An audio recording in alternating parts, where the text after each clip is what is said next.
সুপ্রভাত সবাইকে। কেমন আছো তোমরা সবাই? আশা করছি খুব ভালো আছো। আমি উত্তরা আবার তোমাদের সাথে একটা ছোট্ট ব্লগ নিয়ে চলে এলাম। আজকে অনেক দিন পর তোমাদের সাথে লং ভিডিও শেয়ার করছি, কারণ কি না আমার মোবাইলটা অনেকটা দিন খারাপ হয়েছিল। এই ভিডিওটা ছিল তারও অনেক আগের ভিডিও, একটা দিন। তো সেদিন আমি সমস্ত কাজ করছিলাম, আর এরকমই সমস্ত কাজ করে টোরে মোবাইলটা রীতিমতো রেখেছিলাম। তারপরে জানি না ওপর থেকে কিছু একটা পড়ে গিয়ে মোবাইলের পুরো স্ক্রিনটা বসে যায়, এবং তারপর থেকে কিন্তু মোবাইলটা শপে ছিল। তারপর এখন আনা হয়েছে, তারপর থেকেই তোমাদের সাথে আবার লং ভিডিওটা তাই শেয়ার করতেলাম। আজকে সকাল থেকে সেরকম কিছু কাজের তাড়া নেই, তবে ছেলেমেয়েরা বাড়িতে, যেহেতু তখন পরীক্ষাটা চলছিল মাধ্যমিক, সেই জন্য ছেলেমেয়েরা কিন্তু বাড়িতেই ছিল। আর বাড়িতে থাকার কারণে আমার কাজগুলো কিন্তু সব উলটপালট হয়ে গেছিলো। প্রথমে সকালে আমি রান্না করে নিতাম, আজকে সেরকমই রান্না করে নিয়েছি, তবে কিছু কাজ বাকি রেখেছি। প্রত্যেক দিন যখন আমি বেডশিটটা চেঞ্জ করি তখন কিন্তু কোথায় কি রেখে দিয়েছে বাচ্চারা পড়ে গেছে সেগুলোও কিন্তু তুলে রাখি, কারণ বাচ্চারা বলা যায় না কখন কি রাখে। তো সেগুলো তুলে আর কি সরিয়ে রেখে দিই। তারপরে এই যে উপরে গদিটা দেখতে পাচ্ছ, এটাকে কিন্তু সুন্দর করে একটা সোজা করে দিই। টেনে টুনে মানে নিচের দিকে নেমে চলে আসে। প্রত্যেক দিন যখন আমরা উঠা বসা করি তখনই কিন্তু নেমে নেমে চলে আসে। তারপরে কিন্তু এরকম করে সোজা করে একটু সুন্দর করে বসিয়ে দিয়ে তারপরে এরকম একটা বেডশিট পেতে দিই। আজকে ওই গদিটা সোজা করতে গিয়ে আমার একটা নখ আর কি ভেঙে গেছে, আর সেটা খুব পরিমাণে খারাপ পরিমাণে ভেঙেছে। তবু দেখো, মানে যখন আমার কিছু হয় না এরকমই হয়, তখনটা আমি অতটা টের পাই না, তবে কিছুক্ষণ পরে বুঝতে পারি আমার তো চোট লেগেছিল। এখন না পুরো নখটাই উঠে গিয়েছিল। তো তখন দেখো তাও আমি কাজ করে যাচ্ছি।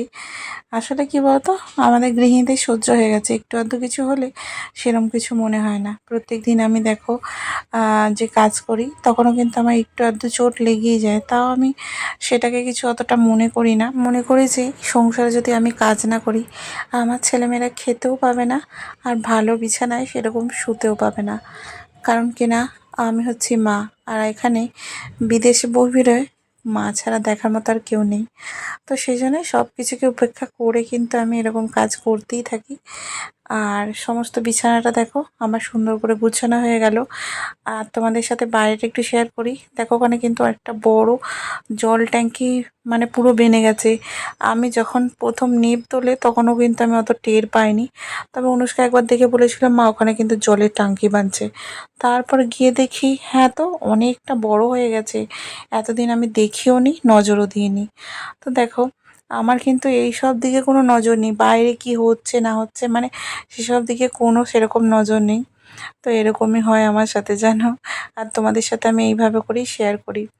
এদিকে দেখো আমি কিন্তু আমার হল রুমটা পুরোটাই মানে আর কি পরিষ্কার করে নিয়েছি, ওদেরকে পড়তে বসিয়ে দিয়েছি। আর আমাদের যেমন ছোটোবেলায় যে পরীক্ষাটা হতো মার্চে এপ্রিলে করে এরকম পরীক্ষা হতো, সেরকম এদেরও কিন্তু এরকম মার্চ এপ্রিল করেই ফাইনাল পরীক্ষাটা আর কি হয়। তো অনুষ্কার প্রথমে শুরু হবে, তারপরে অধিরাজের শুরু হবে, আর দুজনেরই কিন্তু একসাথে পরীক্ষা চলবে। তবে অনুষ্কা যেহেতু উঁচু ক্লাসে পড়ে ওর পরীক্ষা চলতেই থাকবে, আর অধিরাজ যেহেতু জুনিয়রে, তো সেই জন্য কি বলতো জুনিয়রে পরীক্ষাটা আগেই হয়ে যাবে, কারণ ওদের বই কম, তো পরীক্ষার ইয়েও কম আর কি। তো সেই জন্য দেখো ওদের কিন্তু পরীক্ষাটা একটু আগে আর কি হবে। এদিকে দেখো আমি পুরো হল রুমটাকে ঝাড় দিয়ে পরিষ্কার করে নিচ্ছি, আর এক্সট্রা যা জামা কাপড় ছিল বা যা কিছু ছিল চেয়ারে করে বাইরেটা বার করে দিয়েছি। আর এই সময়টা দেখো কি প্রচণ্ড পরিমাণে রৌদ্র আমার ঘরে এসেছে, আর যে পুরো সব সাদা সাদা লাগছে, কারণ এতটা পরিমাণে রোদ এসেছে যে সবটা সাদা সাদা লাগছে। এদিকে বাবুকে বসিয়ে দিয়েছে পড়তে, আর ও কিন্তু একা একা পড়তেই চায় না। তো যাই হোক আমি ঝাড়ু পোছাটা করে নিই, তার মধ্যেও কিন্তু ওর অনেকটা পড়া হয়ে যাবে। তারপরে আমি কিন্তু সময় পেলে ওকে আবার দেখাশোনা করে নেব। আমার প্রত্যেক দিনের কাজের মধ্যে সবথেকে পছন্দের কাজ হচ্ছে পোছাটা, কারণ পোছাটা মারার পর যে তৃপ্তি বা শান্তি আসে সেটা আমার অন্য যে কোনো কাজে করার মধ্যে আসে না। পোছাটা মারার পর মনে হয় ঘরটা আমার যেন একদম ধুয়ে মুছে গেল, ভীষণ ভালো লাগে আর কি। তোমাদেরকে কি বলবো, সকালবেলা উঠে আমার কি বলো তো প্রথমে মনে হয় পোছাটা মেরে নিই, তাহলে কিন্তু আমার খুব ভালো লাগবে। তবে ওই হয়ে ওঠে না, ঠাকুরের ওখানটা করি একটু হয়, তারপরে আবার এদিকটা পরে করি। তো এইভাবে করে কাজ করি। অনুষ্কা ওদের এক দুজনে পড়তে বসেছে, কেউ কিন্তু ওইভাবে পড়ছে না যেভাবে আমি বসে থাকলে পড়ে। যাই হোক পড়ুক, আমি এদিকে কাজটা করে নিই, তারপরে কিন্তু ওদেরকে আবার দেখতে হবে। তাই তাড়াতাড়ি করে আমি কিন্তু পোছাটা মেরে নিচ্ছি। আমার ঘরে প্রায় প্রত্যেকটা কাজই হয়ে গেছে, তবে এখনও একটা জিনিসই বাকি, সেটা হলো মাছ রান্না। তারপরে গ্যাসটা মুছে ক্লিন করব। আর তোমরা দেখতেই পাচ্ছ আমার প্রত্যেকটা ঘরের কাজ তোমাদের সাথে শেয়ার করতে হলে অনেকটা লম্বা আর বড় ভিডিও হয়ে যায়। এদিকে পোছা মারার পরে আমি তোমাদেরকে বলেই দিলাম যে এখনও রান্না করার কিছুটা বাকি আছে। তো এখানে দেখো আমি ভেজে নিচ্ছি রুই মাছ, আর সকালবেলা বার করে দিয়েছিলাম, তারপর থেকে ভাজা হয়নি। তো ওর বাবাকে দিয়ে দিয়েছি। যাই হোক একটু রান্না করে তারপরে এখন আমার ছেলেমেয়েরা যেহেতু বাড়িতে আছে, ওরা তো শুধু ভাত খাবে না, তো সেই জন্য দেখো আবার মাছ ভাজতে বসেছি। আর তোমাদের দাদাভাই কি বলতো, কোনোদিনই কিন্তু বাড়িতে খেতে আসে না, ওকে প্রত্যেক দিন রান্না করে আমায় দিতেই হয়। তো সেই জন্য দেখো রান্না করা শুরু করে দিয়েছি। এদিকে মাছ আর এদিকে করে দিচ্ছি হচ্ছে ঢ্যাঁড়স ভাজা। আর দেখবে এই সময়টা করে ঢ্যাঁড়সটা ভাজা খেতে ভীষণ ভালো লাগে তরকারির থেকে, কারণ এই সময় বেশ কচি কচি ঢ্যাঁড়সগুলো ওঠে না, তো সেই জন্যে। তো কচি কচি ঢ্যাঁড়সের ভাজা খেতে ভীষণ ভালো লাগে।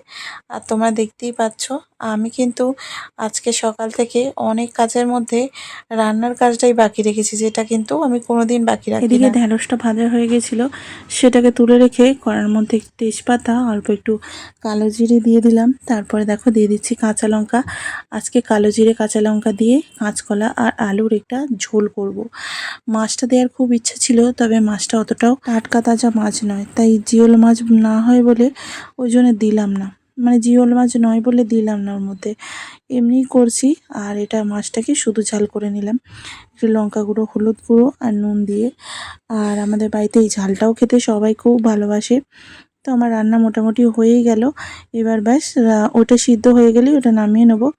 আর তোমাদের ভালোবাসায় আমার পরিবারে কিন্তু 500 ফলোয়ার কমপ্লিট হয়ে গেছে ইউটিউবে, সাবস্ক্রাইবার। তো তোমাদের অনেক ধন্যবাদ জানাই যারা আমার সাবস্ক্রাইবার, অনেক অনেক ভালোবাসা রইল তোমাদের জন্য। এদিকে দেখো ঝোল আর মাছের ঝাল দুটোই রেডি হয়ে গেছে। আর চলো তোমাদেরকে দেখাই তোমাদের দাদাভাইকে কি বানিয়ে দিয়েছিলাম।